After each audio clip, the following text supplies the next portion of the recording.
Welcome to Southern Seep, the public health and social justice podcast brought to you by NASDAD, a nonprofit, nonpartisan association mission to end the intersecting epidemics of HIV, viral hepatitis, and related conditions.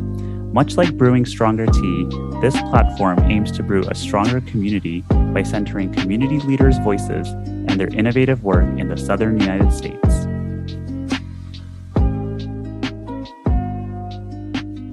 All right, everyone, welcome to Southern Seep. My name is Rodderick Shepherd, and I'll allow my co-host to introduce himself.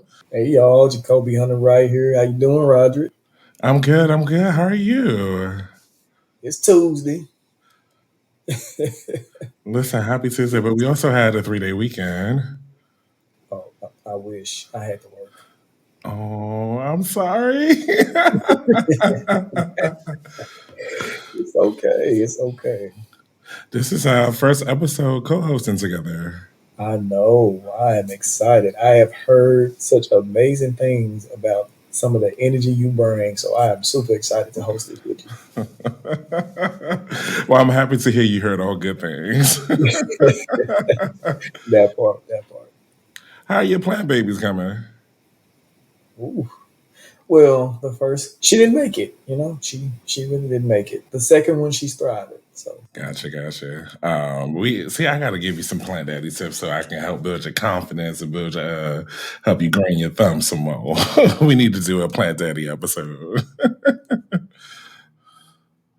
All right, so let's get into it. I'd like to do a check-in question before we bring in our guest.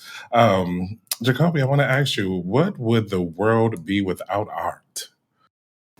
I don't know, lifeless. I think everything is art, like language, color, skin. Like I think about it in like more of intrinsic motion. So it's like art is like everything around you. So I don't know what it would be. I can surely say it would be boring because, greatest artist of all time, i.e. Clear's Throat Beyonce, would be here. So I don't know how life would be, especially without this Renaissance album. But yeah, it would be kind of boring. So I definitely agree. Life would be boring as ever from, no artwork on your walls, no music to listen to. Like, I would die if I didn't have my music. Like, my music gets me through on a daily basis. The fashion, I love fashion. So I'm like, that's art as well. So before we bring on our special guest, I wanted to tell y'all a little bit about Monte J. Wolfe, who is like a brother to me. Monte J. Wolfe is a creative artist and experienced theater professional with an extensive background in theater management, art administrations, and productions. He is also a trained actor and singer with various stage, film, and television appearances to his credits. He is a graduate of Howard University Theater Arts Department, where he earned a Bachelor in Fine Arts in Theater Arts Administration in 1999. In addition to his work in theater, he's also a freelance writer who has had works published by WebMD, The Body and the Counter-Narrative Projects, The Reckoning magazine. Monte is also an activist who has been living with HIV since 2004 and has used his experiences as a person living with HIV to educate and inspire others. He is the founder and artistic and managing director of Brave Soul Collective, an arts, education, and outreach organization with a focus on HIV/AIDS and efforts affecting the lives of LGBTQ people through the performing and healing arts. Through his work with Brave Soul Collective, Monte has served as a producer, director, playwright for a long list of theatrical productions, community events since 2006. For more on Monte and Brave Soul Collective, please visit www.wearebravesouls.com. So first and foremost, Monte, welcome to the show. I am so honored to have you. I know this is like a virtual introduction and a virtual meeting, but I'm super stoked to kind of engage with you. Not only me, but Rodderick, kind of engage with you and just talk about some of the amazing things that you have going on. And so just really taking a look at, some of the amazing intersections of like art, health, and even holistic healing, right, that you have going on from your description. I would love to like dive into something, not too deep, but real deep, if you will. So my first question is, what is your why? Like, why do you do what you do? Well, first of all, thank you, Rodderick and Jacobi, for having me on. I'm super honored to be here. Um, huh. What is my why? I feel like that kind of goes back to what Roderick just asked you about what the world would be without art. And for me, I I feel like if I didn't have various expressions of art and all of those kinds of things to keep me going, I wouldn't be here. Frankly, I would not be here. Music, theater, literature, film, television, all of those things. Those are all things that have sustained me, particularly soul music and R&B, because that's what I was raised on a lot of as a child. And that's kind of like my foundation. So for me, my why is I don't know who else I am without art and creativity. All of those are things that helped me to figure out who I am, and again saved my life at various points and continue to save my life and frankly the lives of other people that try me all the time.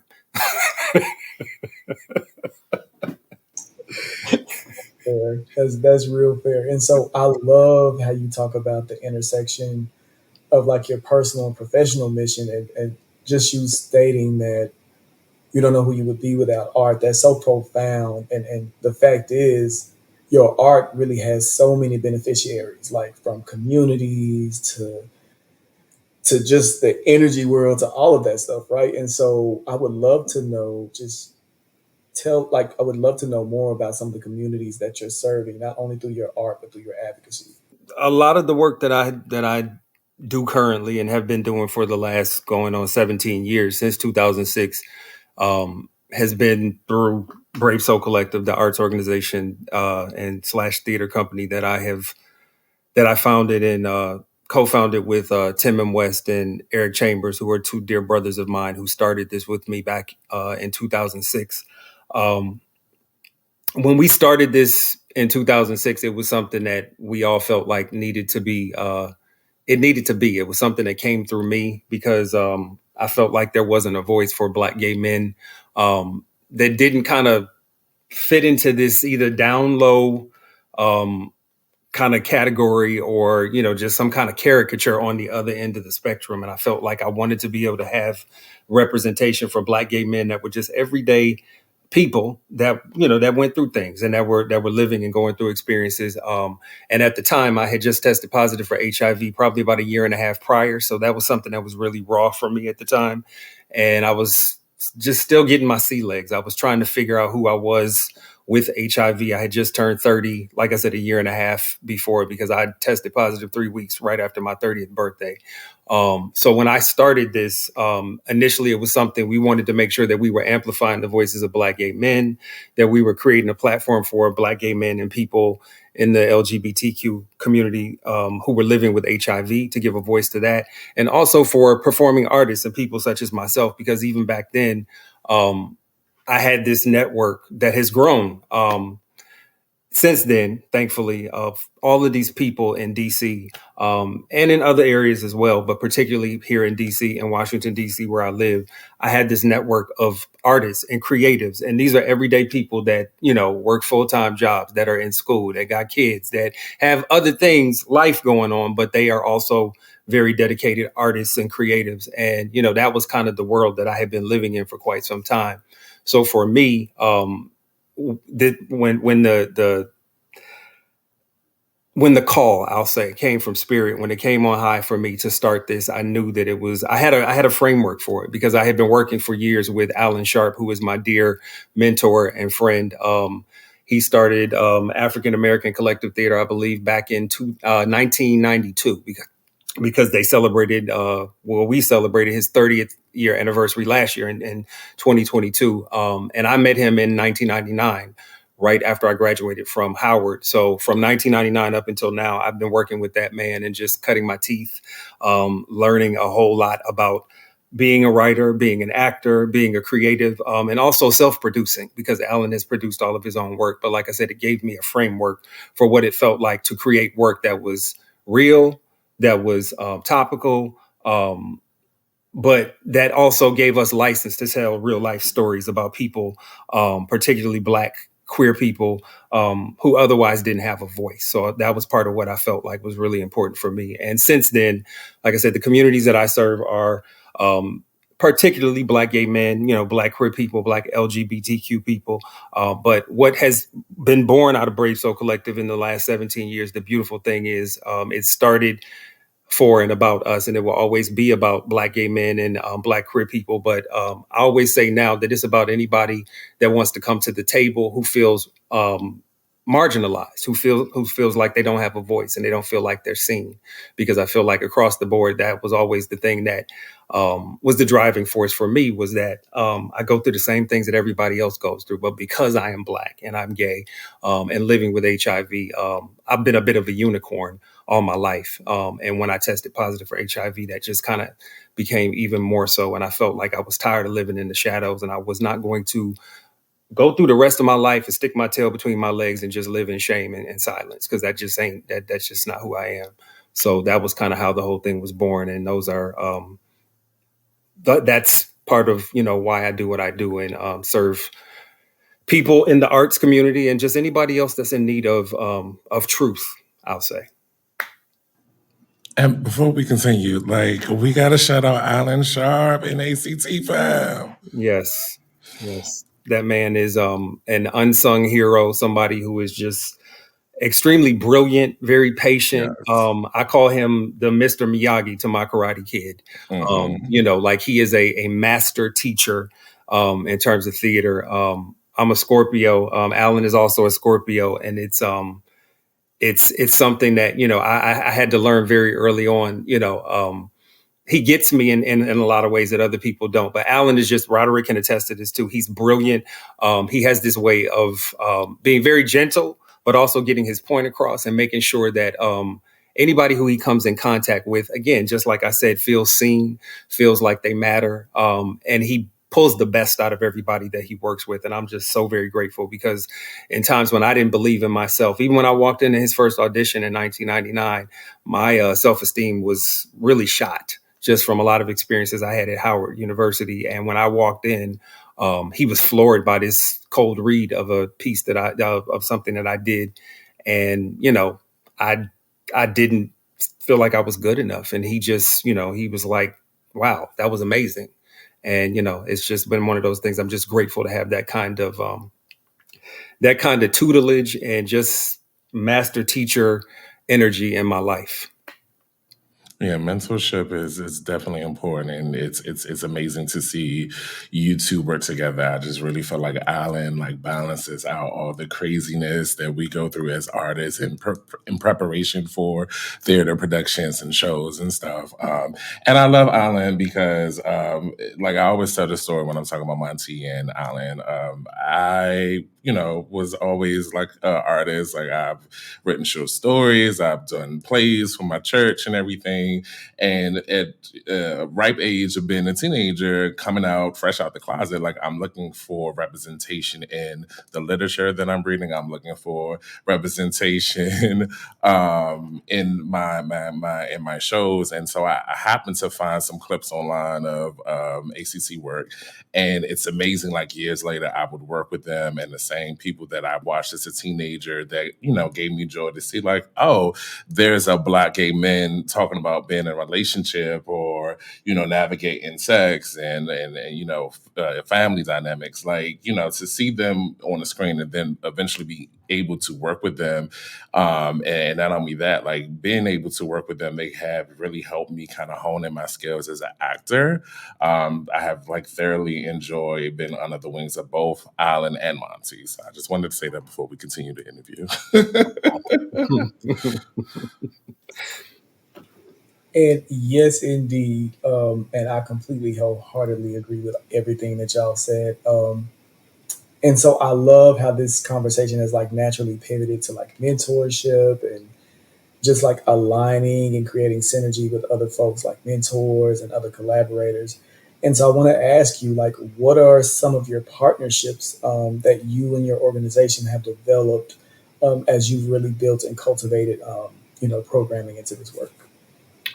Well, that's been a huge part of the work from the very beginning is that, like I said, part of, if it was threefold in creating something for Black gay men and people living with HIV, it was just as much about creating a network for artists and other creatives. Because like I said, from being at Howard, I went to school with Frenchie Davis and Eric Roberson and Tracy Toms and, and Chad, we called him Chad, Chadwick Boseman, may he rest in peace. Like, we all came up together.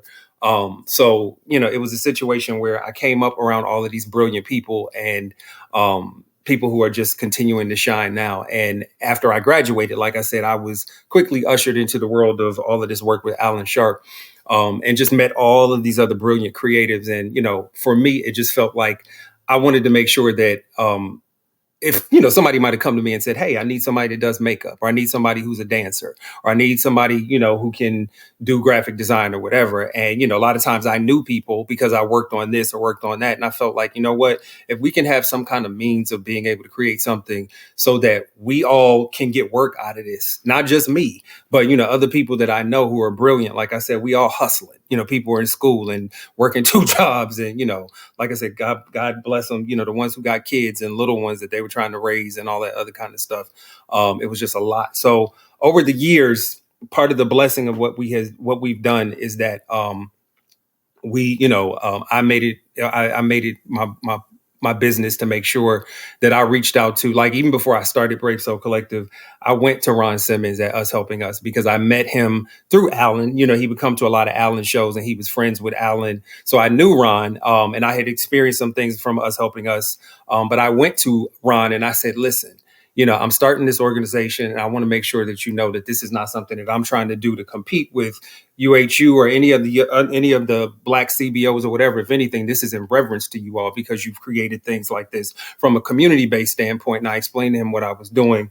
And that opened the door with Us Helping Us. I mean, years later, I wound up working there for three and a half years. And that's part of when Rodderick and I became close because he was working there at the time. And, I always say Us Helping Us is like a DC community-based university because there's been so many of us that have come through there and worked there. But the beautiful thing is that we all have, again, we've cut our teeth. We've learned things. We've learned a lot of things about what to do, a lot of things about what not to do. But we've fostered these very brilliant relationships. So, working with organizations like Us Helping Us, when I was working there as a marketing associate and social media manager, we were doing partnerships with them where we would do ticket giveaways and things like that. They would sponsor some of my shows. And, we did things of that nature to make sure that, we were getting butts in seats, but we were also making sure that people knew how they could get tested, or we had the UHU van outside to offer testing. I've also worked with Whitman Walker, who was, which is a huge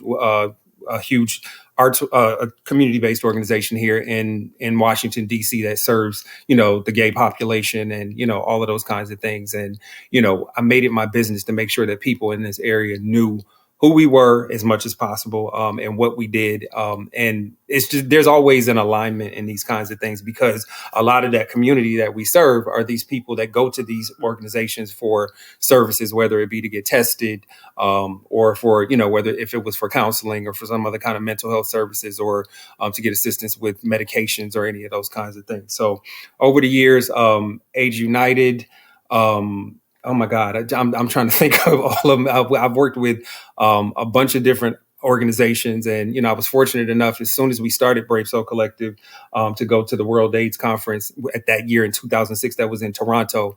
So I worked with the Black AIDS Institute, met a whole bunch of people through that. That was when I met Cheryl Lee Ralph. And, that's why I'm, seeing her get, these flowers now after all of these years. Cheryl Lee Ralph has just been in the trenches doing this work with HIV and AIDS work for so many years, in addition to just still, having this career as a singer and as an artist and as a performer.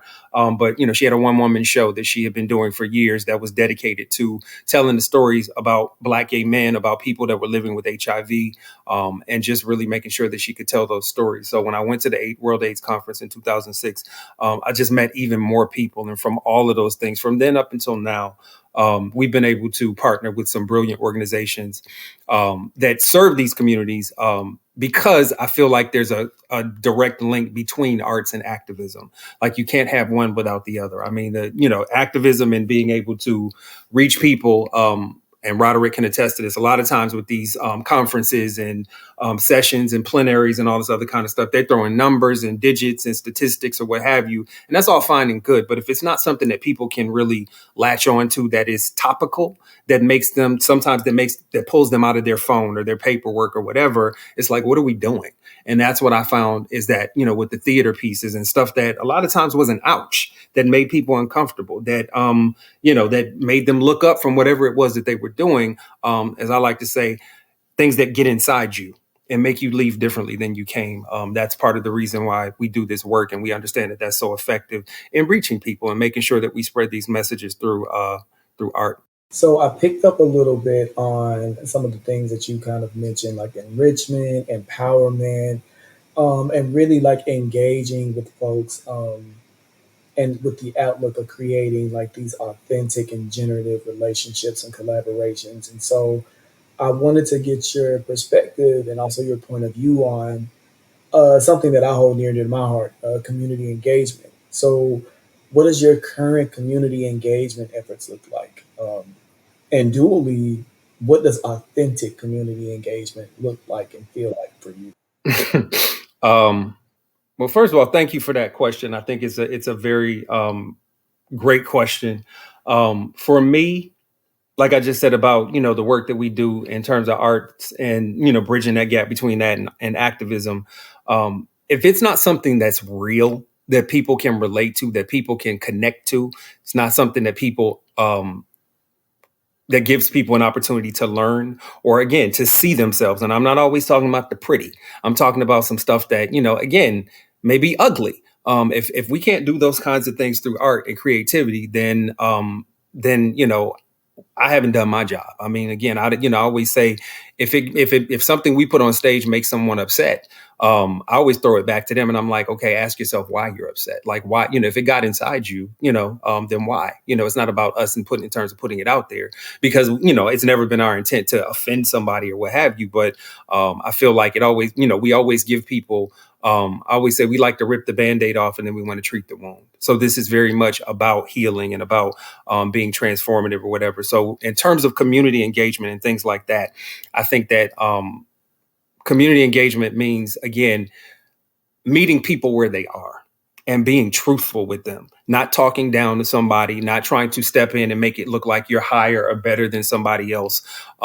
That's not what any of this is about. And in this day and age of social media, which, it can be the most beautiful and the most ugly thing. But I feel like a lot of times, there's this propensity to want to try to, everything is, posing. We want to pose and we want to, give this illusion that everything is all great or what have you. And I feel like things like community engagement give us the opportunity to, connect through things that may not always be pretty, to be able to connect through brokenness or through vulnerability or through being weak or through having been hurt or been confused or been depressed or whatever, because we all go through it. But a lot of times those are not things that's not sexy. That's not, content creator flashy. And those aren't things that people really want to talk about. But I always say that if it's not real, then I don't want any parts of it. And that's with regard to art, the people I surround myself with, any of those kinds of things. So to answer your question specifically about community engagement and what I'm doing now, it's so ironic that you asked that, because for the last year, what was laid on my heart around this time last year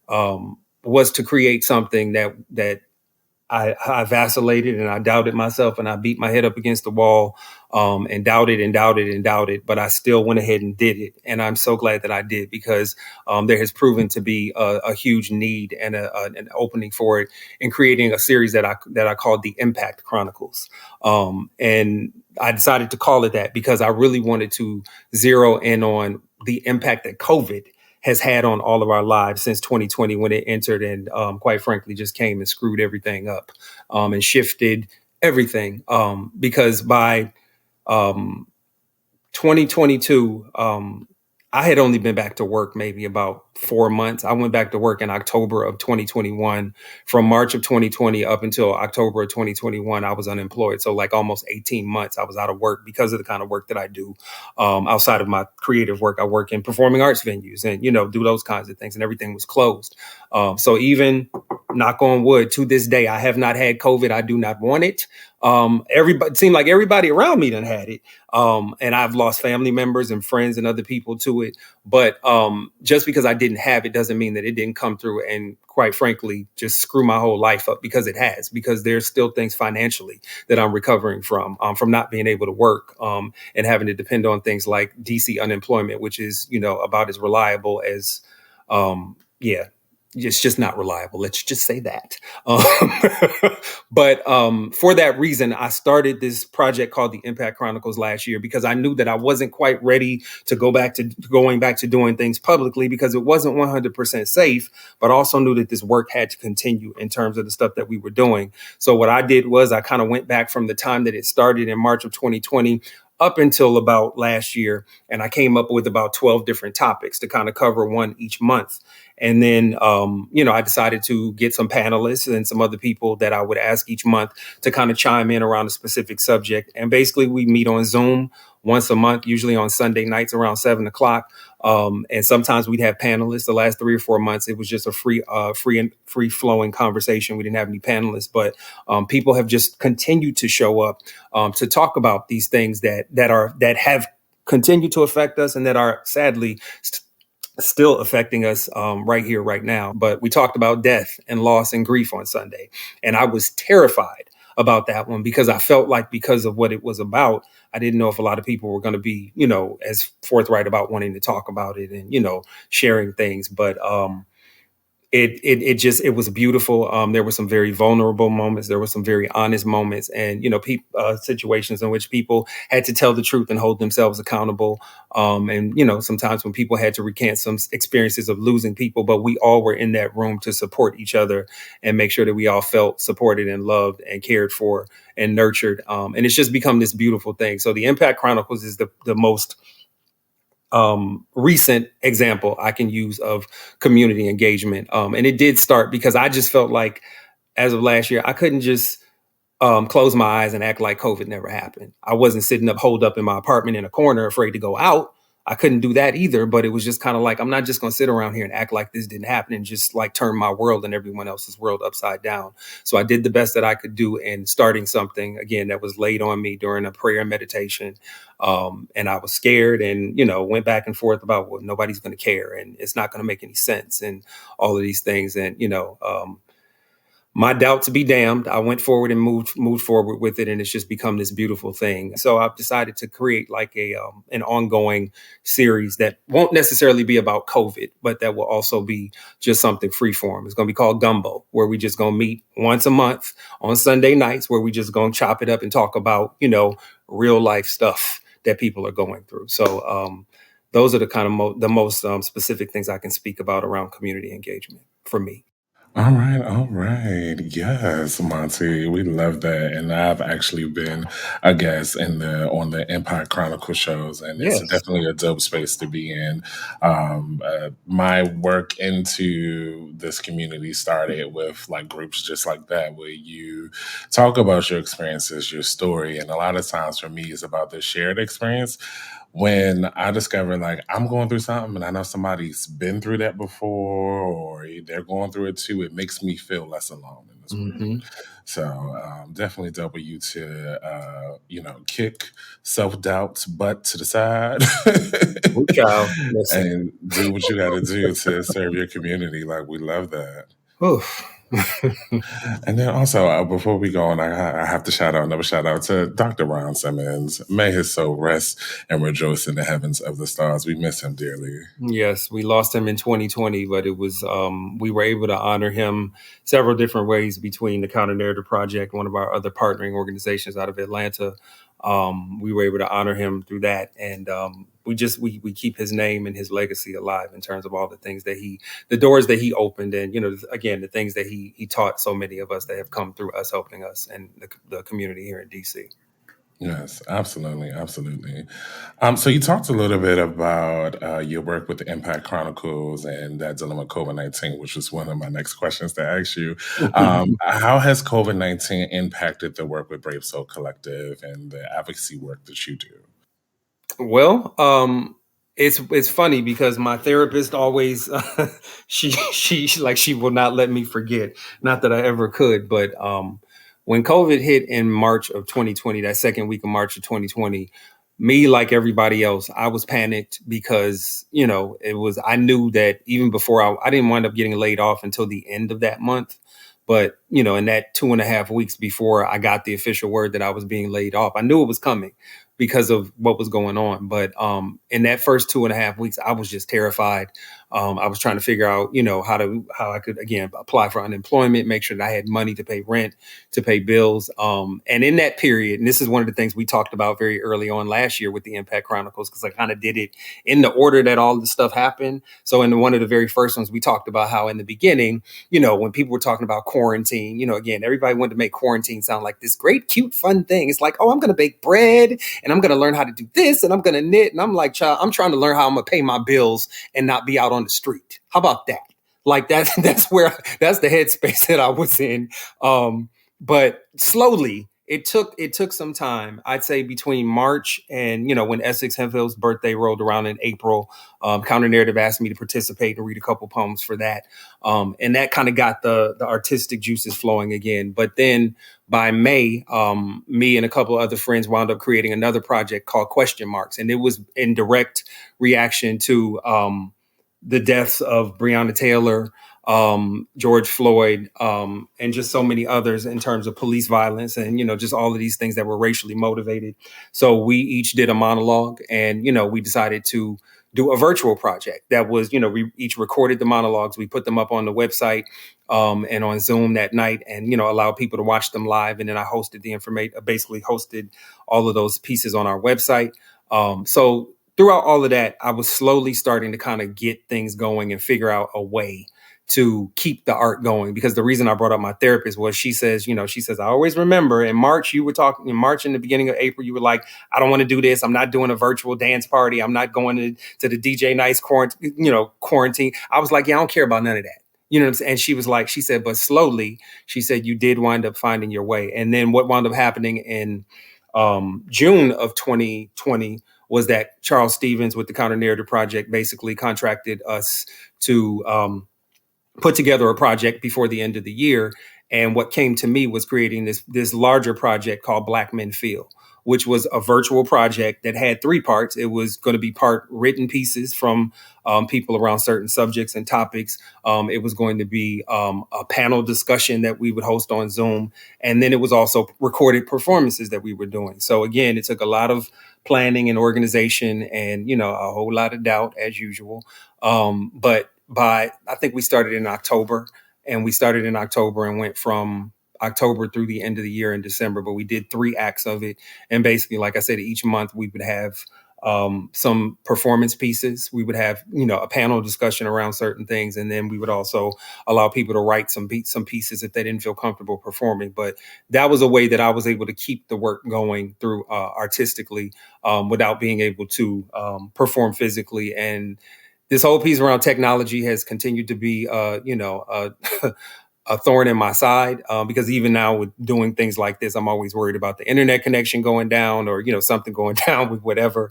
But, as much as I could, we figured out ways to make that work. So that's how I've been able to just kind of keep the work going around incorporating and folding everything that's happened since COVID-19 into our lives and into the work that we do with Brave Soul Collective. It's my hope to be able to do a culminating project from all of the stuff that we've discussed within this last year, to do something before the end of this year, an actual physical artistic project. And then, like I said, from there, it's my hope that we'll be able to resume doing some more things publicly, some community discussions. We used to do these things called Brave Soul Sundays.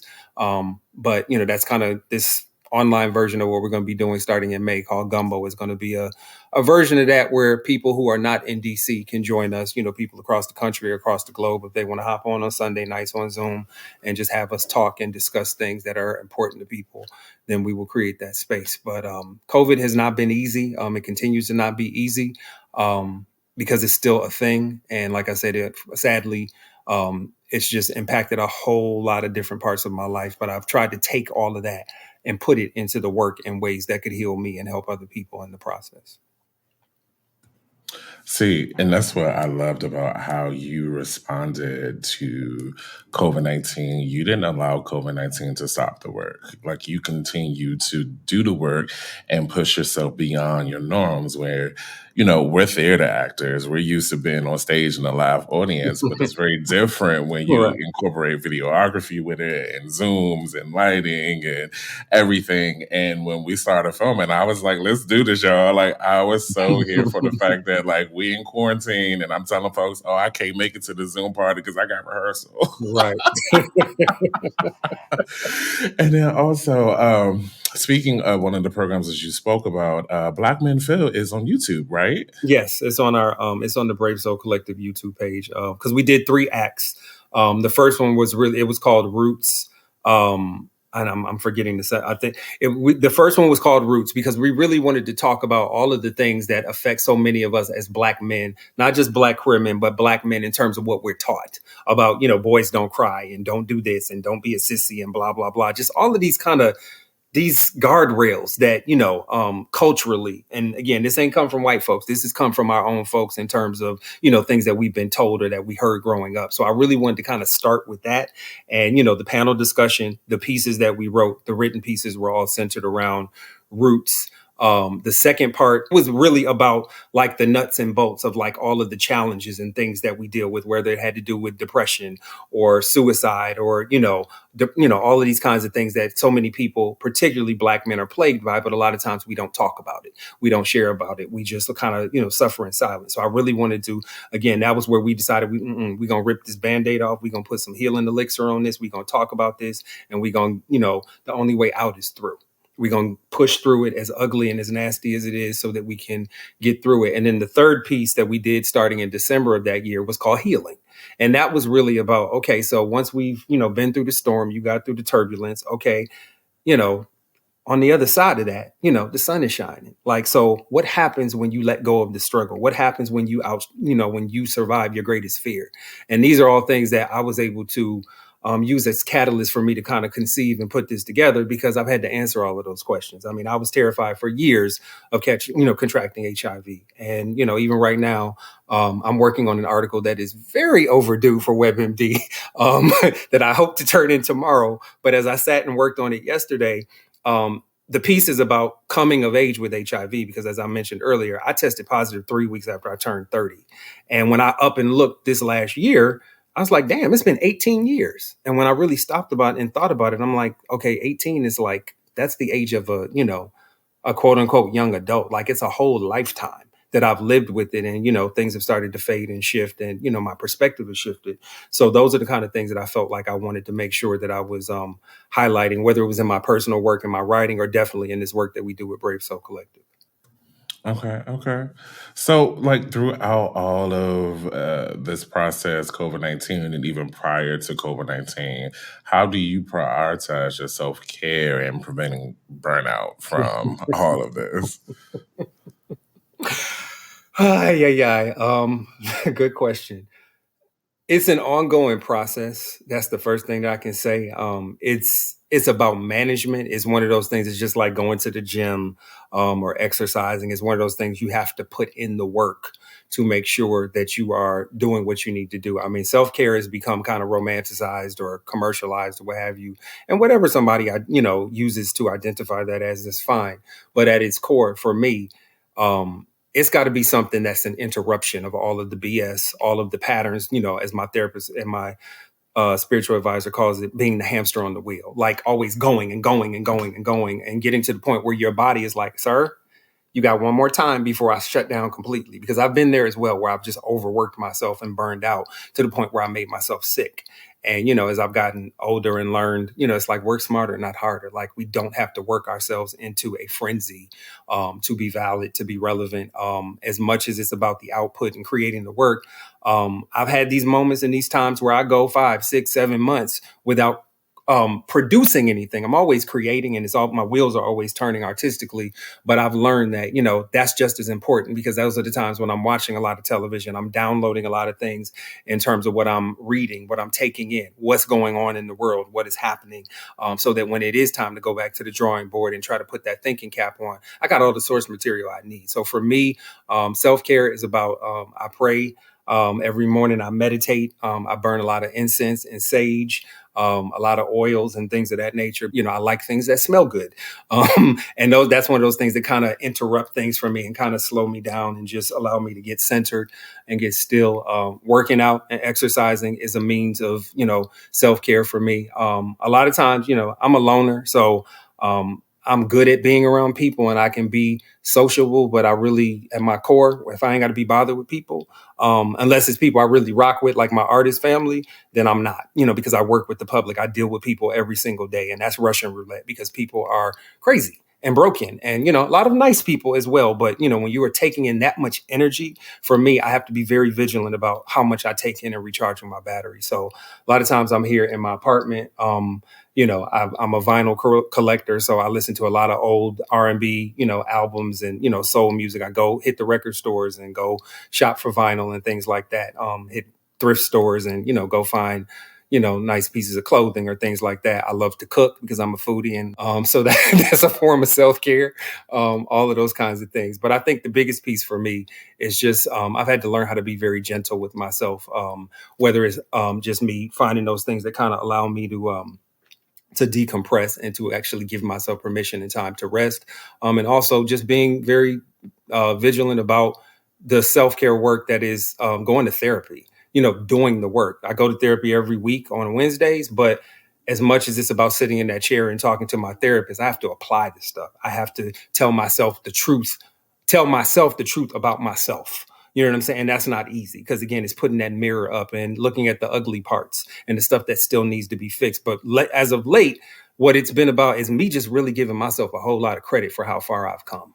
Because, baby, it's times now when I feel like it's a mess and I look at other people or I look at, where I was 10, 15, 20 years ago. And I'm kind of like, wow, I had the same heart. I will always have the same heart, but I didn't have the tools. I did not have the things that I have now in terms of learning how to be gentle with myself, giving myself as much grace and compassion and forgiveness as I gave to a whole bunch of other fools who didn't deserve it in the first damn place. But, again, it's about me being able to hold that mirror up to myself and love on who I see in the mirror, even in those times when I'm not necessarily happy with what it is that, I'm seeing, but still just loving it regardless.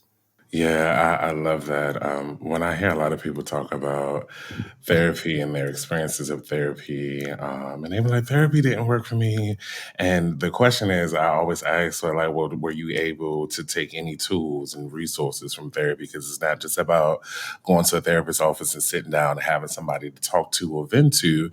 During your sessions, your therapist should be providing you tools and resources on how to support yourself outside of that setting, because your therapist can't be there 24/7, 24 hours a day with you. So it's a matter of, are you able to take any of these tools and resources to incorporate within your healing work, and has any of them helped? And I think it's definitely important to be gentle with yourself. I oftentimes, and I think today I needed to hear that. Oftentimes I have to chant to myself, you are a flower, you are a rose. Be gentle, like you deserve to be treated with tender loving and care, All right. And like I said, I think for me, it's this thing where, I can give it to everybody else. And like I said, sometimes I was giving it away to people that didn't even, that weren't worthy of it or weren't deserving or weren't willing to do the same thing for me, because that's just a part of who I am. And, having a big heart and learning, just being loving by nature. But again, I had to learn how to, as Jill Scott said in the song years ago, I had to pray for a spirit of discernment. she said, a spirit of discernment. I pray for it every day. Let you know who should go and who you should let stay. And that lyric just stayed with me from the time I heard it, because I had to learn how to discern, like, okay, you know what, if you're going to give all these other people this compassion and this love and this benefit of the doubt, you got to be able to give yourself that. And so many times it was like I was putting myself on this, hanging myself on a cross like I was Jesus Christ. And it was like, sir, that's not required. That is not necessary. You beating yourself up for no reason, and somebody else can come along and, you know, here you are with all this love and compassion. But it took years and practice and time to be able to understand and make that a habit and a routine for me. All righty. Well, I know you certainly are dropping some nuggets, and I am certainly taking notes, because not only are you speaking to the audience, but just as Rodderick said, you are speaking to me too on a lot of things. So I definitely appreciate you sharing that intellectual and that metaphysical space with us. So I do want to ask, as we start to close out, what do you love about the South? Well, I grew up in Wisconsin, and a lot of my family, like my grandmother and even my mother, was, you know, a lot of my family is from Mississippi. It's not somewhere, I think I've kind of been there in passing, and you know, sometimes, but there have been other parts of the South that I've traveled to, whether it was for work or for travel or things of that nature. But I think the thing that I love about the South, particularly without a doubt, is Black people. You know, just the camaraderie of being Black and being family, even if it's not somebody that you know personally or whatever. There's an energy, and that's not to say that we still don't have stuff that we need to be held accountable for and be called on. Because again, I think, you know, as the old folks say, you got your sugar, now you got to take your medicine. I think both of the, you know, two of those things can be true at the same time. But I think for me, what I love about the South most is the energy with Black folks there. All righty. And how can people get in touch with you and your programs? Well, I would say social media would probably be the best way. I mean, in addition to, we do have our official Brave Soul Collective website, as Rodderick mentioned when he was reading my bio. It's just wearebravesouls.com. And there's, you know, I usually try to update that as often as I can. There's plenty of stuff to read and to see there on the website, pictures from, the last 16 years of performances that we were doing in public before COVID. And there's information there about how people can contribute or donate if that's something that they want to do, so that we can continue to keep the work going. But I think, you know, mainly following me on social media, Brave Soul Collective. If you just look up Brave Soul Collective on Facebook, we have an official Facebook page for the organization, and I have my own personal page. And, you know, again, they're one and the same. It's like if I'm promoting stuff on my page, then I'm promoting it on the Brave Soul Collective page as well.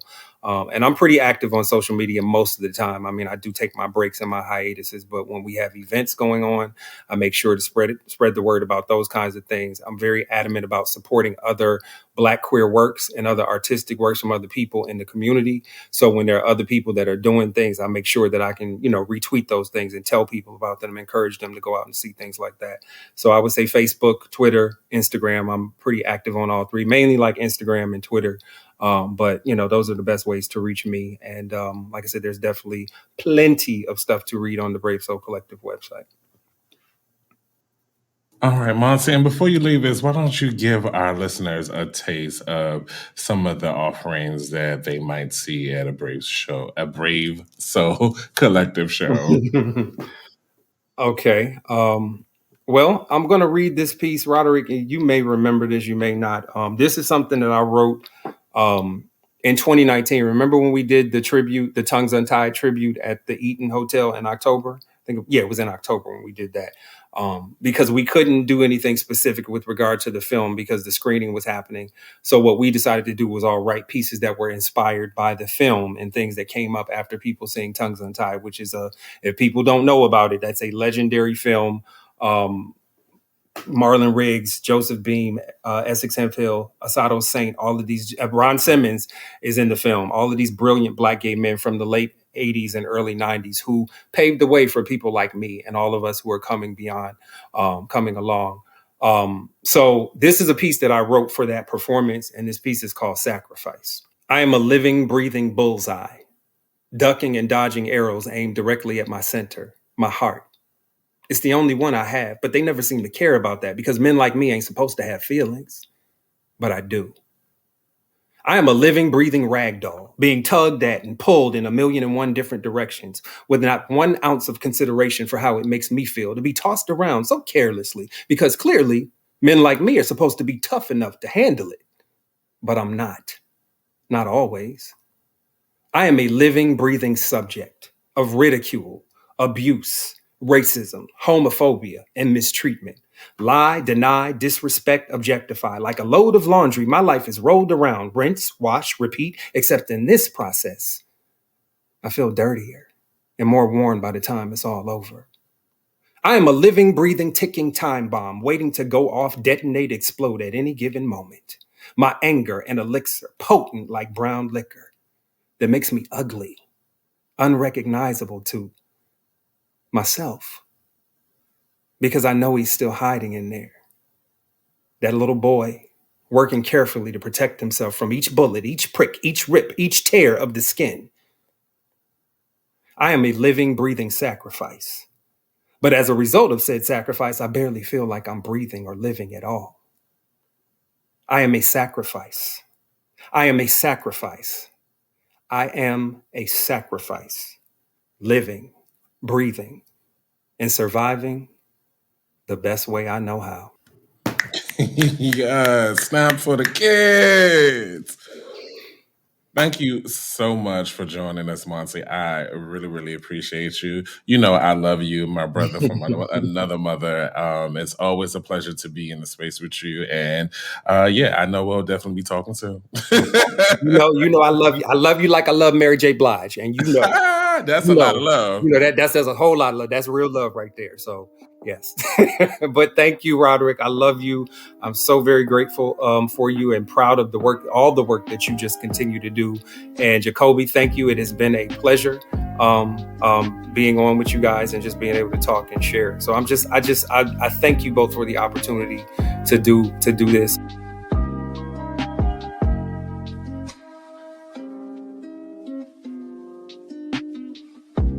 Before we close out the show, we have to do our segment, Southern Charm.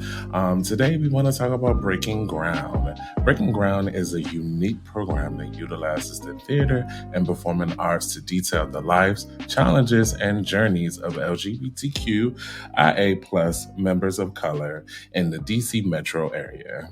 They explore in-depth issues such as HIV and AIDS, sexuality, racism, transphobia, abuse, mental health, and substance abuse. Participants then courageously develop a musical theater production addressing these topics that directly reflect their experiences. This is actually a program that I have done about 3 times.